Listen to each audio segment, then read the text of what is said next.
Tout comprendre sur les élections présidentielles de 2026 au Portugal. Les Portugais sont appelés aux urnes le 18 janvier et le 8 février pour élire leur nouveau président de la République. Le président actuel, Marcelo Rebelo de Sousa, après 2 mandats, ne peut se représenter une 3e fois. Il avait gagné haut la main en 2021 avec 61% des voix dès le premier tour. Cette année, les élections s'annoncent beaucoup plus serrées avec un record de 14 candidats sur la ligne de départ, dont 5 d'entre eux avec plus de 15% d'intention de vote. Il y aura donc très probablement un second tour.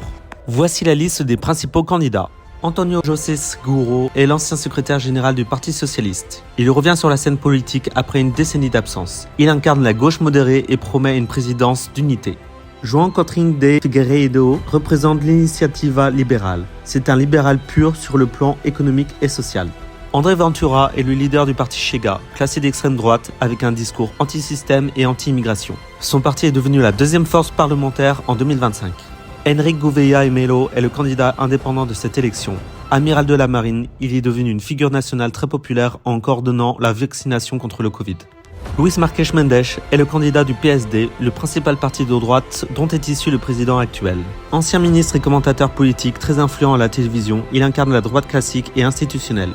António Filipe est le candidat du PCP, le Parti communiste portugais. Juriste et ancien vice-président du Parlement, il porte une voix d'extrême gauche traditionnelle, centrée sur les droits des travailleurs et la sortie de l'OTAN.